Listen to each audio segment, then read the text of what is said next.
Up and down the length and the breadth of the country, our team of reporters are out and about, hunting down some of Britain's best-loved hidden treasures, but only their favourites will find their way into the People's Museum.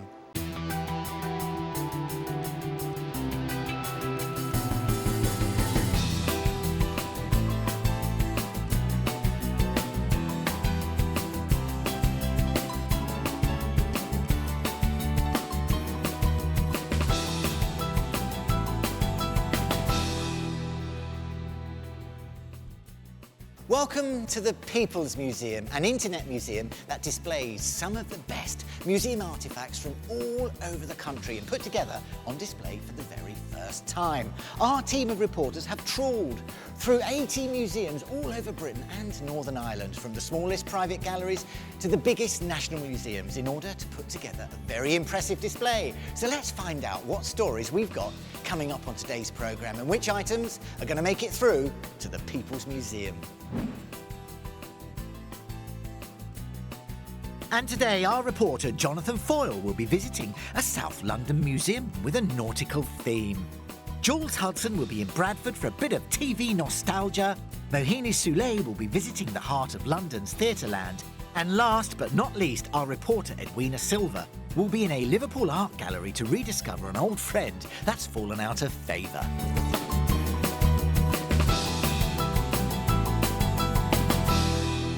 Four different items from across the country will make their way into the People's Museum, and on the lookout for his first nomination on today's show is reporter Jonathan Foyle.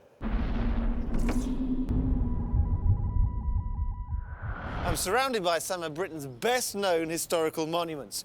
The Royal Observatory, Naval Hospital, up the road is the Millennium Dome, and there's Cutty Sark in that direction.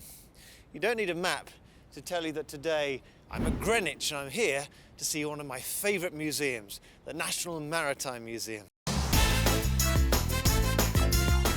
We've gone to a fair number of other maritime museums and we're favourably impressed with this one. I was here 5 years ago and I tell people to come for sure. So come with me on a voyage of discovery which takes in an unusual hero from the Titanic, a look into the famous mutiny on the Bounty, and a speedy ship with some astonishing records. But we'll have to navigate deep inside this maritime maze to find my nomination for the People's Museum, a seemingly insignificant device that would play a crucial role in one of the most exciting real-life adventures of all time. There are so many objects in the Maritime Museum, it'd take you days to get around to seeing them all. Now, a lot of them you would expect to see here, but there are some others that offer weird and wonderful surprises.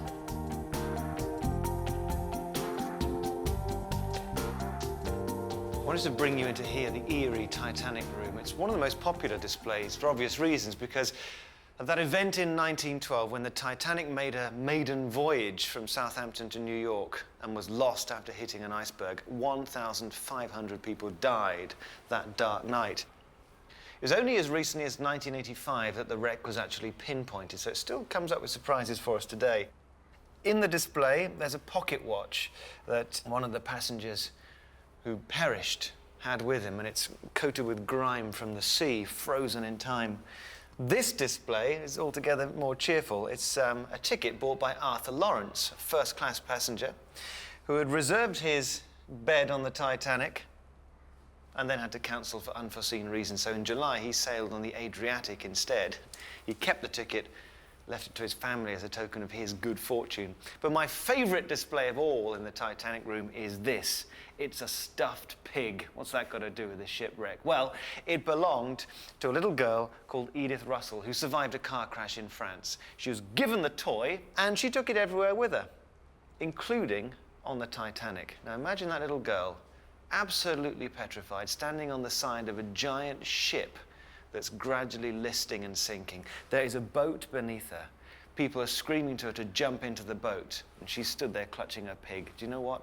A sailor takes a pig and throws it down there so she feels compelled to go after it. And it's because of that that little girl survived and became a venerable old lady.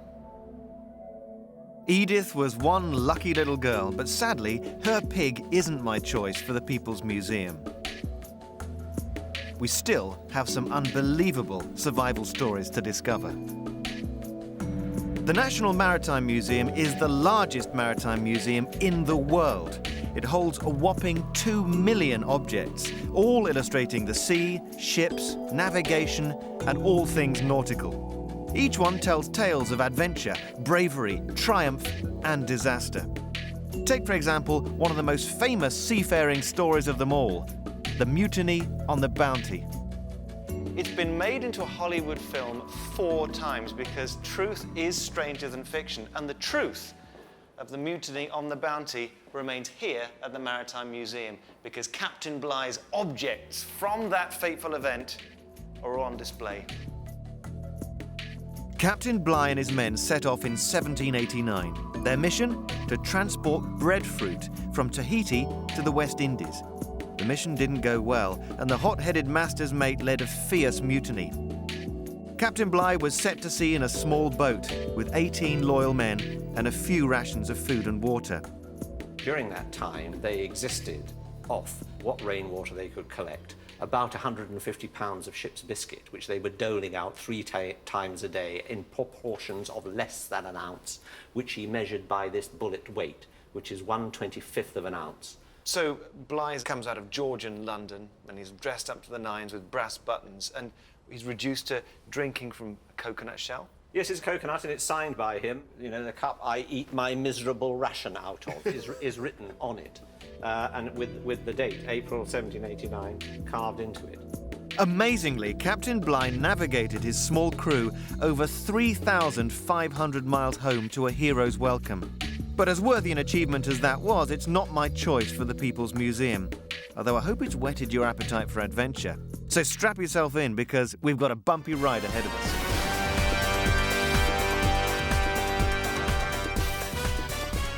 There's so many things in the Maritime Museum that could have made it onto my shortlist, but one of them that has made it is this beauty.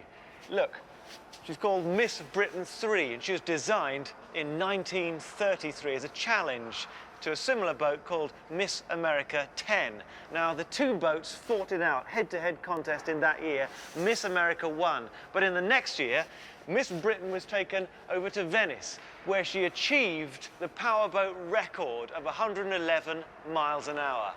Just as a gauge of how tough going it is on sea, the same engine, come on, this way, the Napier 7, down here. Look at it.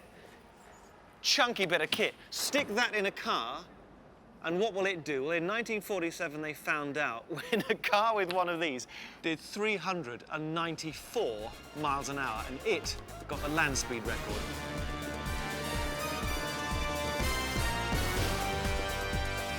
A record-breaking boat with an awesome engine's enough to get anyone's heart racing. But for me, there's another object in here that's even more remarkable. It tells the story of a man who led one of Britain's most famous and important expeditions. Finally, I can show you why I brought you here.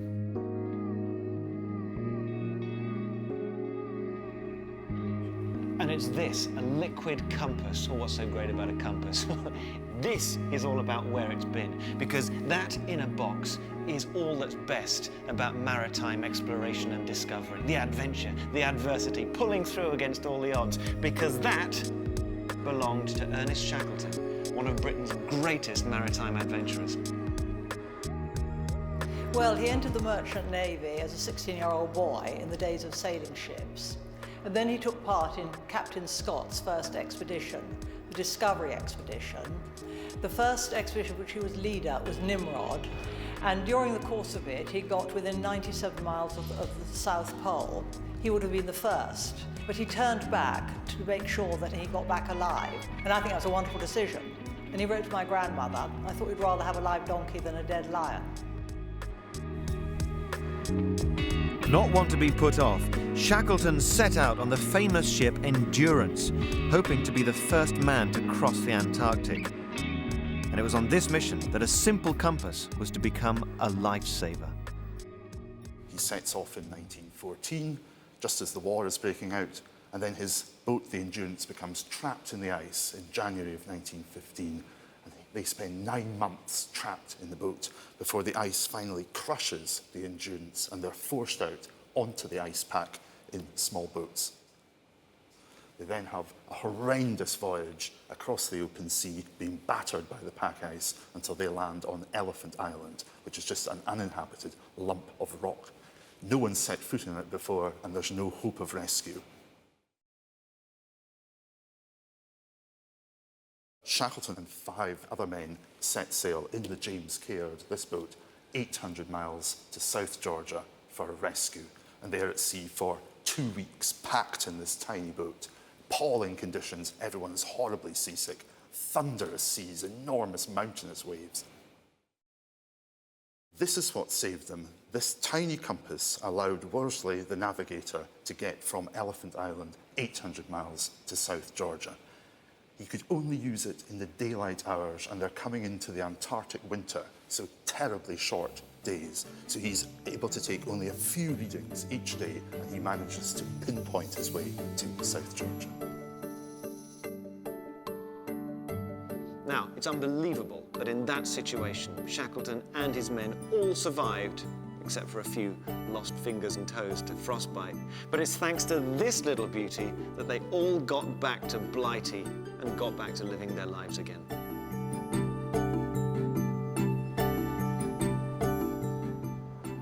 So there you have it. My nomination for the People's Museum today is Ernest Shackleton's liquid-filled compass. Now, it's not just a compass, is it?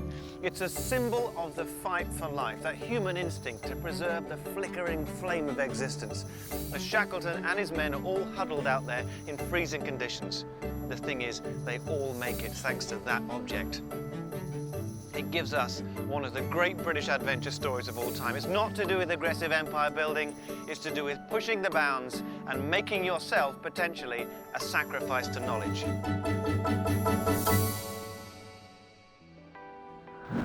Jonathan Foyle's nomination, Shackleton's Compass, finds a place in the People's Museum, a symbol of bravery, but also a reminder of a truly great Briton, Ernest Shackleton.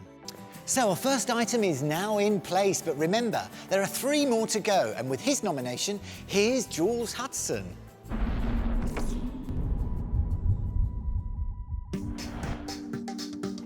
Today I'm in Bradford at the National Museum of Photography, Film and Television. And believe you me, this probably is one of the most entertaining museums you may ever visit. Now the idea here is to allow visitors to learn all about the business of photography, filmmaking and animation, and to get really interactive, as well as the collections here. It also houses Europe's first IMAX cinema, and you can also rent your own viewing booth to catch up on all those long-lost series and television programmes that you can't even get on DVD. So this really is my kind of place. Let's check it out.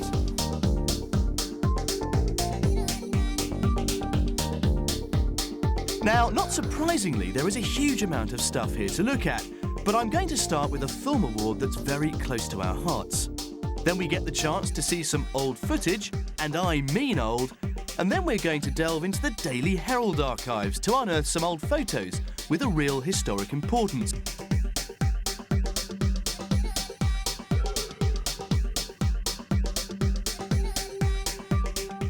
I really like the animation studio. Yeah, it's good. There's something for all ages. If you look around, there's people, kids, 3, 4 years old, and old age pensioners as well. Now, how about this for starters? Walking through here, this was the first thing to really catch my eye, and that's because it's one of these. It's the UK's only genuine Oscar that's on display, and it belongs to Lord Putnam, the film producer who famously produced Chariots of Fire. Now, he won this award at the 1981 Academy Awards, and this, along with a number of his other achievements, are on display here at the museum, which, let's face it, must cut down on the dusting at home. The museum was only opened in 1983, but it quickly became the most visited national museum outside of London, attracting a whopping 750,000 visitors a year. And it's no wonder. Apart from all the things there are to do here, its 5 floors are packed full with 3 million objects. Now, the museum sets out to show how photography and filmmaking developed from the world's first negatives to the world's first moving images, which is why I've brought you here to look at this machine. Now, in the late 19th century, the quest was on to figure out a way of capturing and showing moving photographic images. Photography, as we know it, using stills, was already well established, and people had combined series of stills to produce animated versions of moving pictures, but still not quite the movie as we know it. Now, the men that were working on this, of course, had varying degrees of success, but the man who was most successful was the guy that invented this thing. Now, it might look like an old chest of drawers to you and me, but it is, in fact, a camera, and it was on this very machine that some of the world's first moving images were captured. Michael, who is the man who was behind this machine? Well, he was a Frenchman called Louis Augustin Émile Laprince, born in 1841. He came to Leeds in 1866. I think there was a whole interest in the air at the time. As you say, you know, photography had been invented, and people were quite interested in developing that further. But what's so unique about this machine? Well, I think it's because it's really the very first moving picture camera. It's everything, all the elements of it are just like a movie camera that we were used to in the 20th century. Down there we've got the taking lens, that is the single lens of the single lens camera. Right. Up above it we have a viewfinder, so you can see what you're filming. At the side there you've got a crank, just like all the classic silent film. So that's pulling the film through the camera? That's pulling the film through the camera, rotating the shutter in front of the film and the lens. So how would you focus it? You focus it by moving this lever here. And that, believe it or not, moves that backwards and forwards. So it's a beautiful bit of cabinet making, It's really, a wonderful piece of cabinet making. What did he go out and film for the first time once he'd actually built this?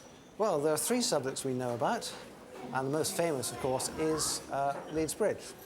Leeds Bridge was a very, very populous thoroughfare in Leeds, and he filmed it from a shop overlooking the bridge, so you can see all the traffic going up and down and the people walking up and down. So a rare and priceless image in itself. It really is. It's a piece of, it is literally a piece of history. It's incredible to think that that 2-second piece of film was shot over 120 years ago. And just think about it, Queen Victoria was still on the throne, and Hollywood, well, that's just a one-horse town. The museum also has an extensive photographic archive, and one important collection is from a newspaper now known as People's Paper, The Sun. They are the Daily Herald archives. These photographs are usually kept in store, but we've got special permission to sneak a peek. Now, imagine a world without your family photograph album, or indeed imagine a world without a national photograph album. Well, the good news is, because of the Herald Archive here at the museum, we don't have to have that concern, because if you're interested in any moment of British history from the end of the First World War to the late 60s, the chances are you will find a picture of it right here in these boxes. For example, some of the greats are here. A box here on President Roosevelt, the American wartime leader. Here, George Bernard Shaw. And not surprisingly, Hitler has got 3 boxes of his own. But it's not just the great moments in time that are registered here. If you're a student of British social history, there's also a mine of information. For example, have a look at this. It's called the Windrush file. It's one of the most popular files here in the archive. Now, what does it describe? Well, it's young men arriving from the Caribbean on a ship called the Windrush, migrating to Britain just after the war. Just see the look on their faces, full of hope and expectation, coming to a new life here in the UK. So if you're trying to understand what makes 21st century Britain the multicultural society that it is, this, for example, is a great way to find out, because it all began with young men and women like that. It's all here in these drawers. You've just got to know where to look. This museum really is a fantastic day out, and it has brought back 1 or 2 memories, but they are not the reason I brought you here today. Now, to be honest, it's not the most unique object in the world, but its historical importance cannot be overlooked, because since it was invented, it's fundamentally changed the way we look at and record the world around us. But what is it? And this is it. It's the box Brownie camera, invented in 1900 by an American called George Eastman, who effectively revolutionised photography. Even my old granny had one of these tucked away in the attic, although, to be honest, I doubt if she even realised what an important relic she had upstairs. Now, the thing that really defines these is that they were incredibly simple to use, and this is how you did it. You opened the back of the camera and slotted in a cardboard cartridge into this aperture at the back. And incidentally, the size of the prints you got from these things was only that big. Then you'd flap these things down again and close it up, making the whole camera, what they say in the trade, as light tight. And there it is, ready to go. Now, you may notice that there isn't actually a viewfinder on this thing. The whole operation was much simpler. If I twist it into the light, can you see those 2 scored lines, forming effectively a V just there. Now, all you've got to do is line your subject up into that V. In this case, it's Rob, my cameraman. Now, there's no button on these things, just a shutter, and it's just there. So to take the picture, all I have to do is that. Rob is now immortalised forever. And then, of course, twist this handle and roll the film on for one more shot. Now, these were so popular in the first year of their launch, over 100,000 were sold, and over 50,000 of those in the UK alone. Paul, why is it called the Box Brownie? The Brownie name came from a group of pixie-type characters who were developed by a Canadian illustrator and writer called Palmer Cox in the 1880s. And Eastman seized upon the notion of the Brownies, who were an extremely popular character, appeared in children's magazines. So that's where the name came from. But what made it such an effective camera? There was something special about this because of its links with popular characters and the fact that it was easy and accessible to use. People found that, in one sense, using the camera almost demystified photography. By being able to capture images in your hands, still they needed to know more information, but at least it was something that was within their control. The Box Brownie gets my vote for the People's Museum, but why would you put it in there? Well, this museum contains many objects which are important or significant in the history of the visual media. As far as we're concerned, this is one of the most iconic objects within our collection, and certainly we believe within existence, because it represents the genesis of popular snapshot photography. Almost every key 20th century photographer would say that they had used at one stage or another a Brownie camera. For bringing photography to the masses and making it accessible, we believe that it deserves a place in the People's Museum. The thing I really love about this camera is that for something so simple, it's had such a profound effect upon the world in which we live. If you accept the idea that a picture paints 1,000 words, then how many million or trillion words have been painted by cameras like this since the day they were invented? And I'm not just thinking about the big stuff, the big moments in history. I'm thinking about the everyday things, like images of our friends, our kids, our parents and our grandparents. Just imagine how hard it would be to visualise your immediate past without the aid of pictures. And the really good thing is that cameras like this mean we can get away from dusty old history books, because the pictures that they have taken really do bring the past to life. So, item number 2, the Box Brownie. What an influential camera, and what an icon. Jules Hudson's nomination for the People's Museum is the Box Brownie. So, we're halfway through today's show, and already 2 of the plinths in the People's Museum have now been filled. Now, we're very, very lucky in this country because there are so many wonderful museums and galleries that we can go and visit.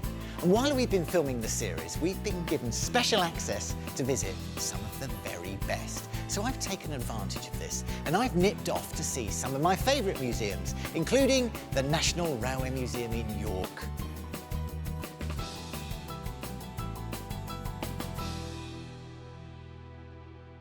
I can't resist having a quick look around at one of the steam locomotives here at the National Railway Museum in York. They are absolutely stunning. I mean, take a look at this, the Mallard.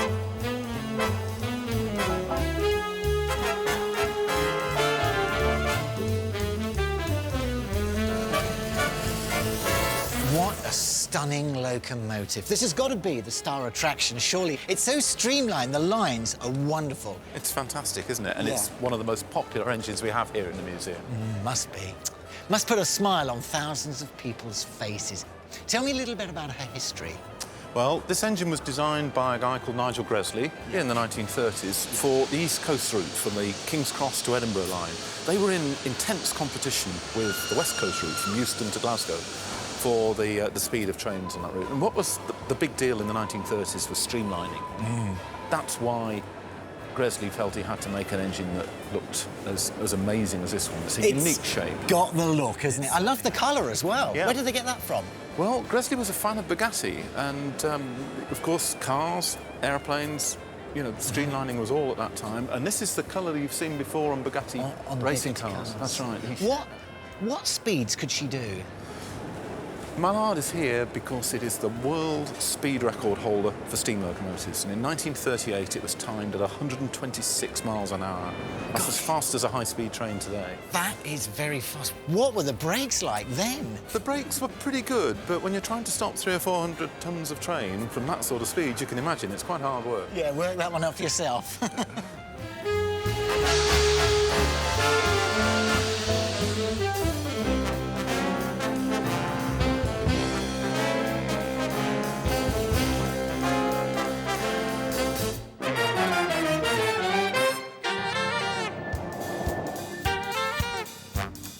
The National Railway Museum is the world's largest railway museum. Its collection of literally millions of artefacts includes over 100 locomotives and engines and attracts a massive 740,000 visitors each year. The Great Hall here tells the story of the technological developments of the railways from the earliest days to the present, through exhibits ranging from rocket to Eurostar. In the Great Hall are some of the best-loved locomotives of all time, from the smallest to the largest, from the most romantic to the least glamorous. OK, so we're halfway through today's show. 2 items have found their way into the People's Museum.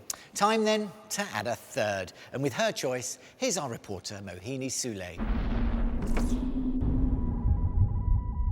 The smell of the grease paint, the glare of the lights, the roar of the crowd. Darlings, we all love the theatre. So we couldn't have a People's Museum, really, without including an artefact from the world of stage and screen. And that is exactly why I'm here, in the heart of London's West End, surrounded by the glitz and glamour of some of the country's best-loved productions. Now, call me a lovey if you like, but one of my favourite museums is right here, slap bang in the middle of Theatreland, the V&A's Theatre Museum.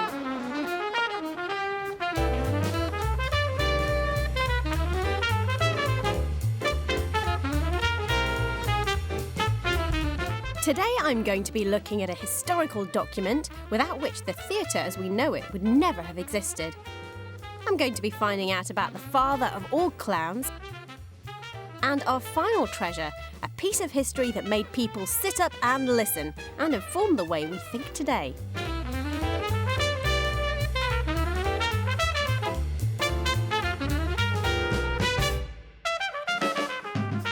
The Theatre Museum opened in 1974. Situated in the old Victorian flower market since 1987, it's home to a comprehensive collection of documents and artefacts tracing the history of the theatre from the 16th century to the present day.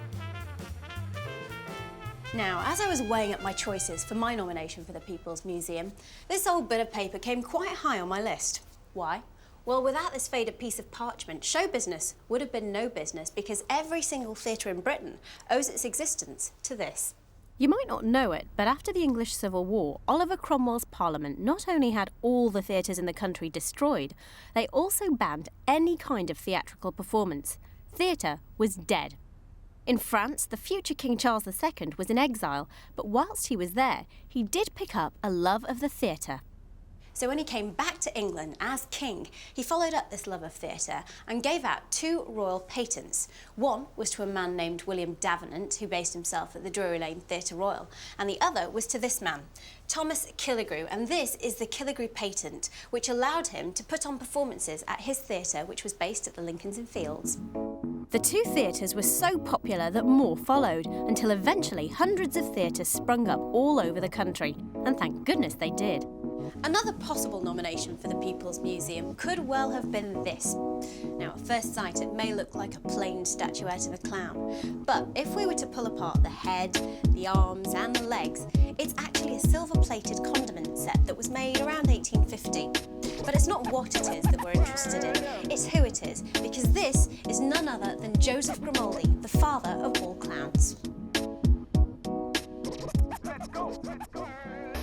Well, he was incredibly important because he was the most inventive clown that ever had come on stage.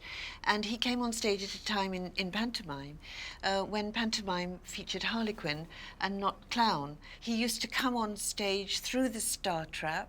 He would do a somersault in the air before landing on the stage. And in fact, he wore his legs out with all these acrobatics. He had to retire at 45. Is that a star trap down there?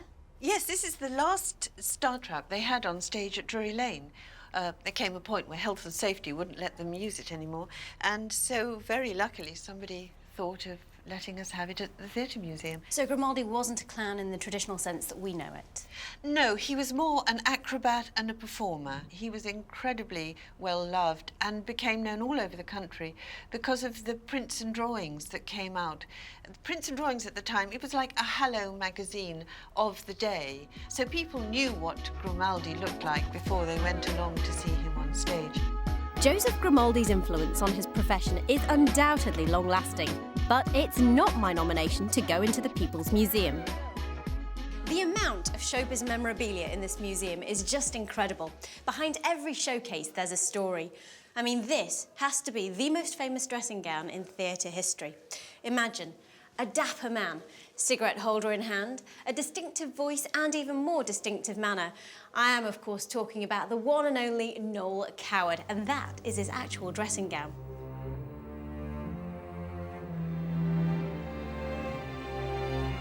Now, we've already seen lots of things, but of course I'm here for one item. So what is it? Well, let me take you back to the 1950s. I think it's fair to say that back then, Britain was a pretty grim place to be, and understandably so. Still reeling from the after effects of World War II. Food rationing had just finished, but national service was still in operation. In those days, the theatre was what cinema is to us today, a place for pure escapism. On the one hand, you had variety theatres and musicals like Salad Days and The Boyfriend. And on the other hand, you had safe, middle-class plays by T.S. Eliot or Terence Rattigan. There was no social realism, however. It just didn't exist. Until, that is, one play came along at the Royal Court in London that would change the future of theatre forever. Its name, Look Back in Anger. Premiered 50 years ago in 1956, John Osborne's Look Back in Anger was a shock to the theatrical system.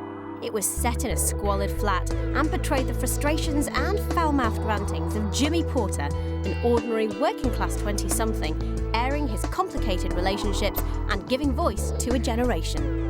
So then, this is my nomination for the People's Museum, the set of Look Back in Anger. Take a look around, it's pretty dismal. This was the ironing board where Jimmy Porter's wife would stand and listen to all his ranting and raving. I think you'll agree, it doesn't look that spectacular, but that is exactly what was so radical about it. Before 1956, a set as simple and as ordinary as this was just unheard of, as was John Osborne's approach to tricky issues such as sexuality, ambition, and most shocking of all, class. It was like a bomb dropping on the British theatre. It shook everything up. In fact, one playgoer in Torquay was so scandalised by the side of life it was depicting that he wrote to the Home Secretary and said, "I can't understand how such rubbish can be licensed to go on the English stage." And what made it so different from all the other plays out there? I think it's probably the strength of feeling in its anti-hero, Jimmy Porter. He was speaking on behalf of a generation that realised it was young for the first time. In a way, youth culture began to find its feet and, if you like, challenge the old guard, the old order and the establishment as it came to be known. It changed the face of British theatre. Look Back in Anger was the first piece of popular entertainment that accurately reflected the gritty reality of post-war England and the feelings of its disaffected youth. You could even argue and say that it ignited the anti-establishment movements of the 1960s, and we should still celebrate it because it was a turning point in theatre history.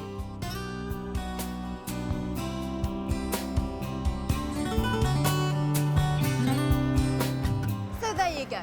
My nomination for the People's Museum is the set of one of the most significant plays to hit the 20th century stage. Of course, it's not the set that's so important, but what it represents. Look Back in Anger marked a change in what the public considered to be entertainment, without which we wouldn't have the likes of EastEnders or Coronation Street on the telly. The play unleashed the voice of the angry young man, the right of the working class to express themselves and speak their mind through the medium of theatre. So a real iconic exhibit there. The set of Look Back in Anger gets a worthy place in our virtual museum. One of the great things about having a virtual museum is it doesn't matter how small or how big the item is.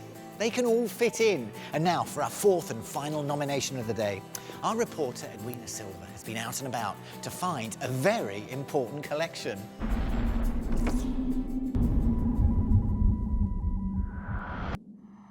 Today, I'm in a landmark museum in the north of England, the Walker Art Gallery in Liverpool. It's housed in the most imposing 19th century building and has one of the most fine art collections in Europe. It's one of the most visited galleries in the UK. No wonder when you see what's inside, it's pretty special.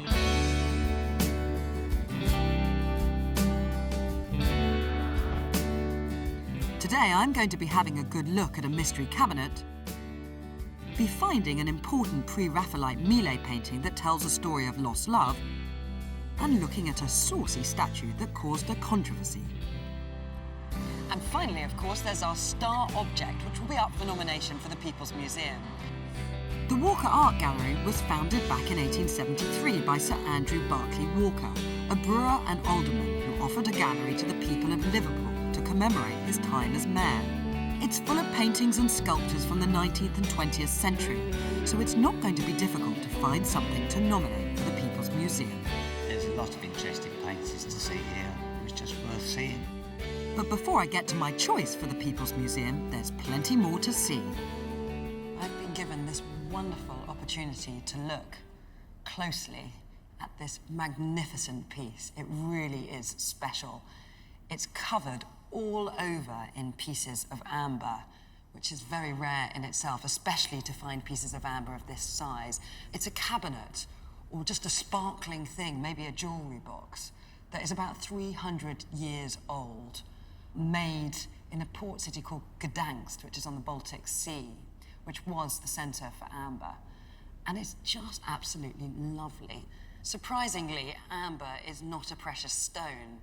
In fact, it originates from a tree resin that goes through a kind of hardening process, a bit like fossilization. The resin in this amber could be as old as 45 million years, which makes this piece just extraordinary. And I've just spotted here in the clear amber these rather wonderful little landscapes. They've got chateaux or houses or castles in them with turrets and trees, which might give a clue to where a piece like this might have been housed. Very valuable and very, very stunning. It's like a jewel. The cabinet is exquisite, but it holds a mystery. No one knows who commissioned it or what it was for. It was given to the museum by a local family who had it for 200 years, but even they could give no clues. There is a thought that it may have been a gift from a gentleman to his wife or lover. There are 8 small bottles that fit into the bottom drawer, perhaps for perfumes or oil. But the truth is, we'll never know for sure. Well, that was a decorative object, but this is an art gallery, and as such is full of paintings and sculptures, which should give you a clue as to my nomination for the People's Museum. But before I get to it, I couldn't resist a quick stop to look at some of the exquisite pre-Raphaelite paintings that can be found on the walls of the Walker Art Gallery. It's a painting by John Everett Millet called Isabella, and it's one of my favourites because it was one of the first paintings ever done in the pre-Raphaelite style. But also, when Millet painted it, he was only 19 years of age, and it's just such a fantastic painting. 19 years old? Yes, yes. It's wonderful to talk to A-level students about it because, you know, it's roughly the same age, and the faces drop when they hear how old he was when he painted this work. What's the story of this painting? It centres around Isabella and her love for Lorenzo. Isabella was a daughter of a rich Florentine merchant, but she fell in love with a poor apprentice, Lorenzo, and her brothers were none too pleased about this, so they plotted to murder Lorenzo, which they did. The artist has used lots of symbols and gestures to get the story across of this great melodrama. So, for example, we see Lorenzo offering Isabella an orange, but it's a blood orange, a symbol of passion. If we look across the table to the brothers, we can see that one is cracking nuts really, viciously, as though he's intent on doing some violent act in the future. Yeah. And next to him, a brother is looking through a glass of blood-red wine, which again is a symbol of the violence that's going to take place. It really is a romantic tale. You can spot Rossetti, one of the pre-Raphaelite brotherhood in the scene, drinking from a glass. Painters of the time often used friends as models, and that's exactly what Millet has done here. You can also just about spot a rather saucy-looking shadow cast on the table here from this evil-looking man. A cheeky joke Millet is playing on the viewer, or just the shadow of an arm. Now, if you think that's cheeky, wait till you see the next thing I want to show you at the gallery. This beautiful room houses more than 100 sculptures, mainly from the 18th and 19th century. But there's one particular sculpture that really caught my eye.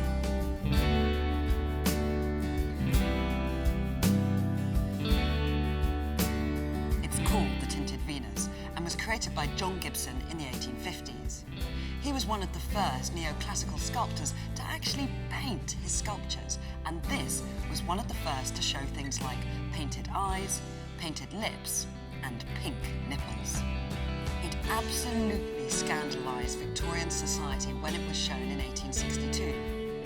The Athenaeum magazine described it as a naked, impudent English woman, whereas the Sculptor's Journal described it as one of the most beautiful and elaborate figures undertaken in modern times. I suppose it's a bit like modern art at the Tate, the bricks or Tracy Emin's bed. You either love it or you hate it. And me, I love it. I mean, how often do you see a marble statue with gold earrings? Sadly, I've only had time to show you a small amount of what's on display here at this gallery, but there's one particular artwork that I think should go into the People's Museum that you may well recognise. Once famous, now its celebrity status has slipped somewhat, but for me, it still holds its enigmatic appeal. What is it? Well, when did you last see your father? Painted by William Frederick Yeames in 1878, and When Did You Last See Your Father became one of the most reproduced Victorian paintings in the world. And it wasn't just prints to go on people's walls either. It was widely used in school textbooks, it was used on cigarette cards, and it was often parodied. But what is the painting actually about? So, Gillian, tell me about the narrative in the painting. Well, it shows an imaginary scene in the English Civil War. It's a Victorian painting. The Victorians were really interested in the Civil War, and they saw it in terms of this romantic clash between the Roundheads and the Cavaliers. And the centrepiece of the whole subject is this little boy who is a member of a royalist family, and he's being grilled by the Roundheads, the Puritans, and they want him to say where his father is. What's so great about the picture is that there isn't a single answer to the question, and in fact the title is a question, and when did you last see your father? And that invites everyone looking at the picture to make up their own answer from some of the clues and the different characters in the picture. There's a little girl who's weeping, and she's being consoled by one of the Roundheads. So I suppose the artist is saying, well, maybe the Roundheads are not so bad after all. And then behind her are two older women. It's not clear, we don't know whether one of them's the mother or whether they're just both elder sisters. But they're absolutely terrified that the little boy's going to give the secret away. They've definitely captured something in the mother or the older sister's eyes. And what about the men at the other end of the table questioning the boy? Well, I think the most terrifying man of all is the man right at the back wearing the hat. He's almost a caricature of a Puritan. Do you have any idea why it became so popular? In the early part of the 20th century, Madame Tussauds did a waxworks tableau of it, and I think many people came to it through the waxworks rather than through the original, and then maybe they sought out the painting. It was bought very shortly after Yeames painted it, when the Walker Art Gallery was very new, and so it has always been here. And When Did You Last See Your Father has, I think, eaten its way into the popular imagination. Everybody remembers this, even if they don't quite know where it is anymore. For 120 years, people have been standing in front of this very painting and its many reproductions, poring over it, studying the faces of the characters, trying to understand what's going on. And that's what makes this painting timeless.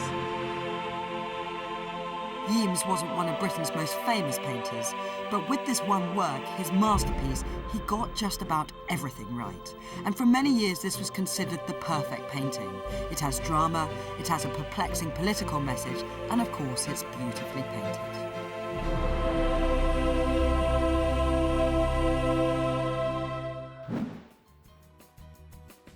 So Eames's painting, When Did You Last See Your Father, finds a place in our hearts and on the wall of the People's Museum.